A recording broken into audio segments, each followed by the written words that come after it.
Hi, Troy Harrison here with some advice on how to handle a customer complaint. Look, it happens. Into every life a little bit of rain must fall. And when we're salespeople, one of the things that causes rain is customer complaints. And it's gonna happen. We're human beings, somebody's going to mess up, and a customer's going to be upset because of it. But the right way to handle a customer complaint versus the wrong way can make a huge difference in the quality of your customer relationships. So what happens when a customer complains? Well, a lot of times they're not on their best behavior. They're not real happy, they're upset, and they're venting to you. So the first thing that you've got to do in handling a customer complaint is just understand. When your customer is venting to you, even if they're saying things that aren't real nice, you've got to understand that it's not personal. Just relax, let the customer vent, let them get it all out of their system before you start dealing with the problem. Your customer at this point in the process wants to know that there's someone there who has empathy and who cares about their situation. So be that person. Take time to just understand what's happening. Step 2. And this is difficult. Fall on your sword. Look, your customer doesn't care if shipping screwed up or if production messed up or hey, that service guy over there, he's the problem. No, what the customer cares about is that ABC company, your company, messed up. And right now, you are ABC company. So take the hit for the company. Fall on your sword. Apologize. Mr. Customer, I am so sorry that happened to you. Don't throw anybody else under the bus. We messed up. You're part of the team, you're the representative. We messed up. It's my job now to try to make it right. And then step 3, when you're trying to make it right, find some solutions and fast. Your customer wants some speed. Figure out how to solve the customer's problem fast, even if you've got to jump through a few hoops, even if you've got to call other people in on it. Let's say you're a distributor and your manufacturer left you in the lurch. Well, get a hold of the manufacturer and plug the same sense of urgency into the manufacturer that your customer has plugged into you.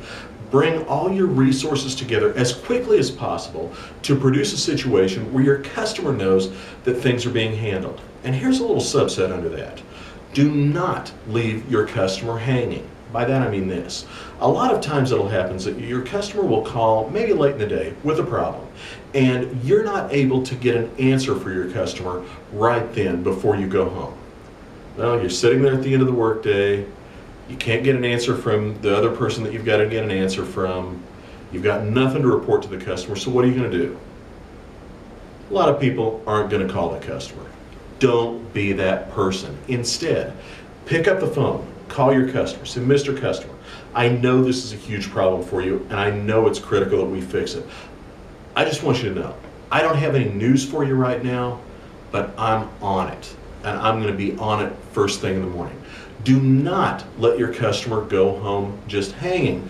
Let them know that there's somebody there who cares. You've got their back. You're on the problem. Nothing is worse than leaving a customer go home hanging without a phone call for an update, because what happens then is that they stew all night. And they get up angry the next morning. By the time they walk into the office the next morning, man, they're ready to let it rip on you regardless of what happens. Send your customer home knowing that somebody has their back. Then step 4, follow up. Once we've resolved the problem, once you think we've resolved the problem, then you've got to call your customer back.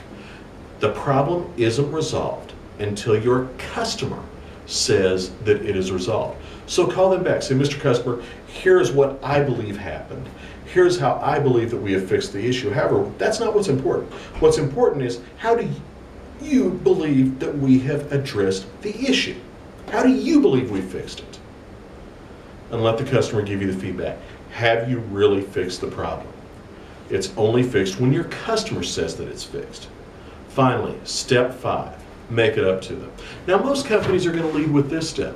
They're going to come up with some gesture, a free hat, a credit on an order, whatever, before they ever fix the problem. That's improper, because what's happening is you're giving something to somebody who's agitated. Make sure that the problem is fixed. Then you can come in behind it with a gesture that says, we're very sorry this happened. This is how we're going to make it up to you. This is how you can recover from a problem. And a lot of times, you can build a stronger relationship by recovering properly from an error or from a customer complaint than you could have if the complaint never happened. Remember, what the customer wants to know is that you care, that you're on it, that's as important to you as it is to them, and that you're dedicated to fixing it and making their service experience what you told them it would be and what you want it to be. Follow these 5 steps and you'll be just fine. You'll be able to handle those customer complaints and you'll build stronger relationships. I'm Troy Harrison. If you'd like more information, visit my website at troyharrison.com. Thank you very much. We'll see you next time.